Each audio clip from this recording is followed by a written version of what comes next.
Hi friends, எல்லோரும் நல்லா இருக்கீங்களா? இந்த வீடியோ வந்து பார்த்திங்கன்னா வெள்ளிக்கிழமை எடுத்த வீடியோ தான்.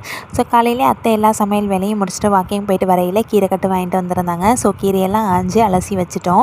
ஸோ மத்தியானத்துக்கு வந்து பார்த்திங்கன்னா சாதம் மட்டும்தான் வைக்கணும். ஸோ அதுக்கு இடையிலே வந்து பார்த்திங்கன்னா இந்த இட்லி மாவு வந்து கொஞ்சம் மீதி இருந்துச்சு, புளிச்சு போயிருந்ததா.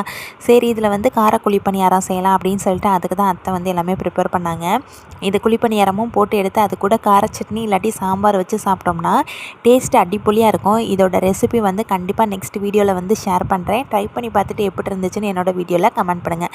லஞ்சுக்கு வந்து பார்த்திங்கன்னா கத்திரிக்காய் முருங்கைக்காய் சாம்பார், அதுக்கப்புறம் வாழைக்காய் பொரியல் தான் வந்து ரெடி பண்ணியிருந்தாங்க. ஈவினிங் வந்து பார்த்திங்கன்னா அத்தை வந்து இந்த கடையிலலாம் செய்வாங்கள்ல, வெங்காயத்தூள் பச்சி டீ கடையிலலாம் இருக்கும். ஸோ இது வந்து நிறையா பேருக்கு பிடிக்கும். ஸோ இதுதான் ரெடி பண்ணாங்க. இதோட டேஸ்ட்டும் வேறு லெவலில் இருந்துச்சு. உங்கள் யாருக்காவது இந்த வெங்காயத்தூள் பச்சி பிடிக்கும்னா மறக்காமல் வீடியோவில் கமெண்ட் பண்ணுங்கள். இதோட பேர் சரியாக தெரியல, நாங்கள் வந்து வெங்காயத்தூள் பச்சின்னு தான் சொன்னோம். உங்களுக்கு தெரிஞ்சாலும் வீடியோவில் கமெண்ட் பண்ணுங்கள். இதோட ரெசிபி வேணாலும் நெக்ஸ்ட் டைம் வந்து நான் ஷேர் பண்ணுறேன். இந்த வீடியோ உங்களுக்கு பிடிச்சிருக்கும்னு நினைக்கிறேன். நாளைக்கு ஒரு நல்ல வீடியோவில் சந்திக்கலாம். Until then bye from Sukanya. Tata bye. மறக்காமல் வீடியோவை சப்ஸ்கிரைப் பண்ணி